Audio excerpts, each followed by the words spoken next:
I'm a little rusty. It's been a few years. Good evening, I'm Samuel Ryder, and I bet you didn't expect to see me here tonight, did you? Well, I'm a bit surprised to see you as well. I'm proud to say that the Ryder Cup has become golf's premier competition, the Olympics of our game. What started as a small goodwill match is now among the greatest rivalries in our sport. And I must confess that no one is more surprised by this remarkable turn of events than me. If you'll allow an old man a brief remembrance of things past, I'll explain.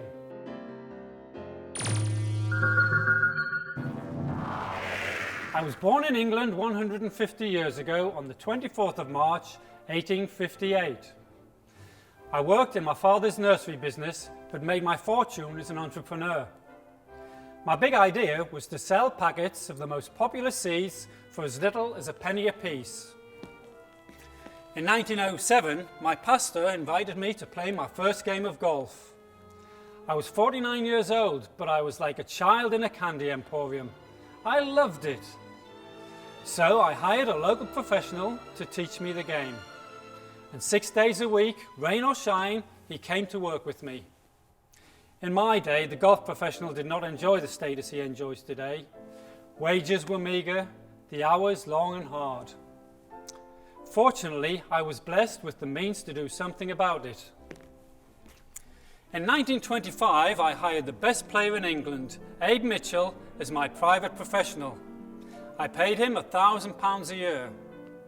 The goal was for Abe to win the Open Championship. Unfortunately, Abe never hoisted the claret jug. But what matters in life is the journey, not the destination.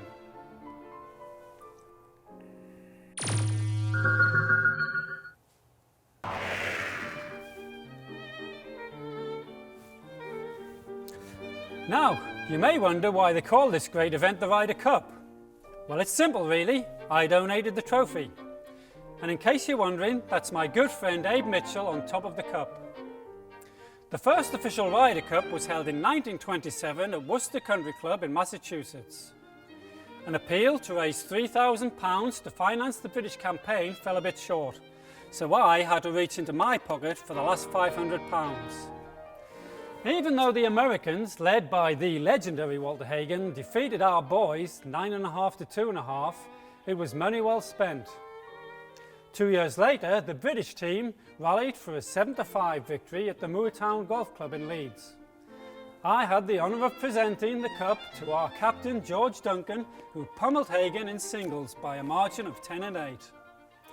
With one victory apiece, a rivalry was launched, but it would have to weather many a storm.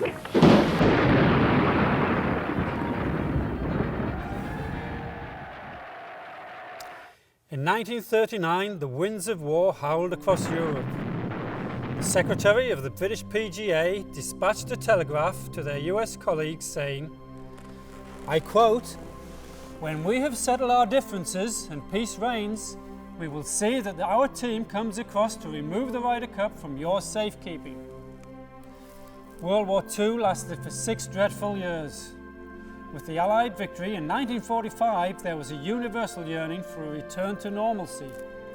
But golf in the United Kingdom had been decimated.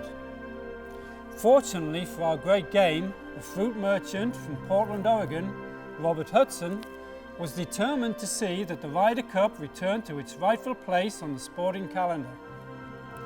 He picked up the tab for our boys to compete. On November the 1st, 1947, the Ryder Cup was staged at the Portland Golf Club. Not surprisingly, those Yanks beat us again. But it wasn't the score that was important, it was the fact that the Ryder Cup had been saved.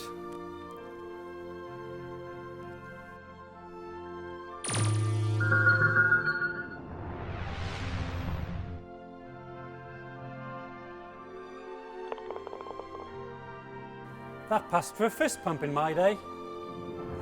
Over the next 30 years, the best golfers in the game took the stage in the Ryder Cup. Players like Hogan, Snead, Palmer, Nicklaus, Alice, Rees, Jacqueline, and Gallagher. Players relished the competition, but the results were quite one-sided. From 1927 to 1977, the US won 18, lost 3 and tied 1. With the outcome seldom in doubt, the golfing public began to lose interest. Desperate times called for desperate measures, and it was none other than Jack Nicklaus who found the solution. Nicklaus suggested to Lord Derby that the British and Ireland side should be expanded to include players from continental Europe. It was a radical notion, but it would pay big dividends that few could foresee. There it was. Let history show that that was it. 1979 saw the Europeans join the fray for the first time. The US again won handily by a score of 17 to 11. 4 years later, Tony Jacklin was named captain of the European side, and the Ryder Cup would never be the same. After suffering a heartbreaking loss at PGA National in 1983, Jacklin led the Europeans to victory in both 1985 and 1987. Over the next 20 years, the European side would win 5 times, compared to 3 wins for the Americans and 1 tie. A lopsided competition has evolved into a hotly contested rivalry. Now, people often ask me, Samuel, what's your favourite Ryder Cup memory? With 80 years of highlights to choose from, that's a very hard question to answer. I'll have to think about it. Okay, I've thought about it. For me, the greatest moment in Ryder Cup history was a 4-foot putt. It was 1969 at Royal Birkdale. The cup would be decided by the final match, and what a pairing it was. Jack Nicklaus, the best player in the world, against Tony Jacklin, the reigning Open champion. At the 18th green, the match was tied and both players were on in regulation. With his teammates watching anxiously, Tony Jacklin's birdie putt came to rest within 2 feet of the cup. Now it was Nicklaus's turn. This was the kind of moment Jack lived for. But not only did he miss this birdie attempt, he charged it 4 feet past. If he missed and Jacklin made, the cup would reside in Britain for the first time in 12 long years. Jack took his familiar stance and willed his putt into the hole. As he picked up his ball, he also picked up Jacklin's marker. With Jack's concession, the match ended in a 16-16 tie, and the US retained the cup. Long after the score has been forgotten, golfers will tell the story of Jack's remarkable gesture.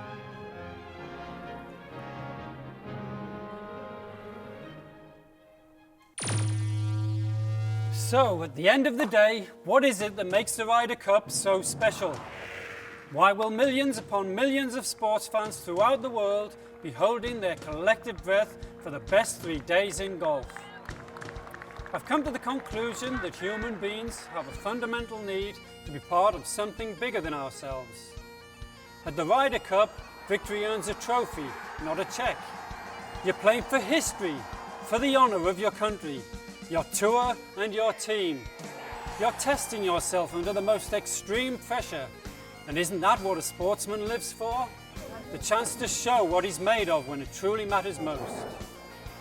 Winning matters. It matters a great deal. But this isn't a war. It's not life or death. Your great American champion, Arnold Palmer, said it best. It's like fighting with your brother. You can fight with him and fight with him. But at the same time, you get up and you love him more than anything else in the world. Beginning this Friday, 24 of the finest golfers in the world will give everything they have in pursuit of my golden trophy. For some, the dream of a lifetime will come true, and a lucky few will enjoy a moment like no other as they find reservoirs of heart and nerve that they didn't know they possessed. Perhaps the cup will remain here in America. Perhaps it will cross the pond once again. The one thing I can say with certainty is that the quality of play will be matched by sportsmanship, and for that I am profoundly grateful and altogether humbled. When you're 150, you need your rest.